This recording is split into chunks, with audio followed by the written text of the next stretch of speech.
I am a living, walking witness to that. When I was 285 pounds, I was pre-diabetic.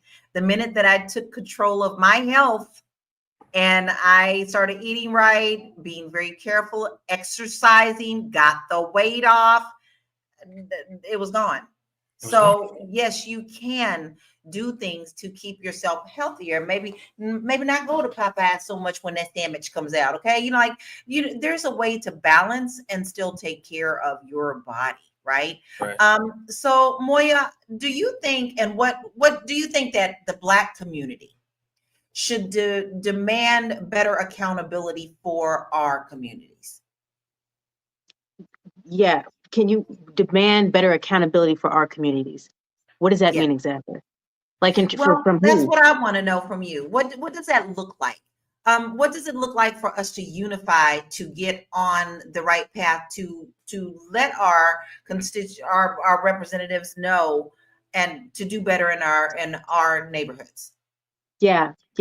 Thank you. Yeah, I do. I think it's important that we do that. I still think I want to piggyback off what Joe was saying and also what Marla was touching upon. I think it's important that we also, when we're going in either for a routine checkup or they're suggesting some sort of surgery, I think it's important that we do research. And also, you want to also research the different doctors within it, because when you go in and you might name drop someone in terms of like, oh, so I know Dr. So-and-so did this. Is this what you recommend? It automatically puts that doctor on alert.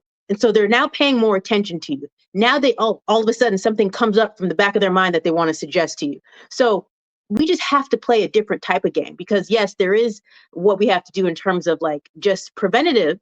But once we're in that situation, then we need to know what can we do there and how do we carry ourselves. And once you come in, you might even come in with some paper and some information. Then they get like, are they writing something? Are they taking notes? Like what? So I think we just have to play the game different so they start understanding who and what we can do. Agree. Go ahead, Erica.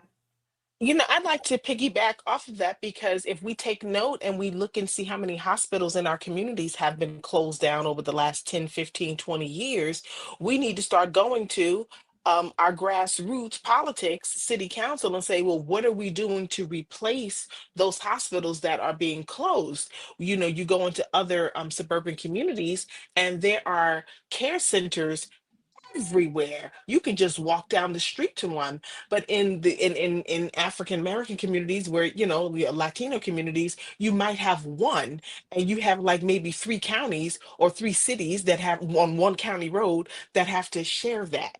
And then again, the people that are in there working, most of them are in there for a paycheck. So I think we need to start holding our city council accountable and say, hey, okay, you're closing these hospitals. Number one, why? They're funded. Number two, what are you replacing those with? And really start asking questions and standing there as a community, because they can lie to one of us, but they can't lie to all of us. I'm glad you brought that up, Erica, because I am proud to say my hometown, Louisville, Kentucky, in the West End, it is our Black community, and they always get the worst of the worst. And they're doing their very best now just to get fresh vegetables.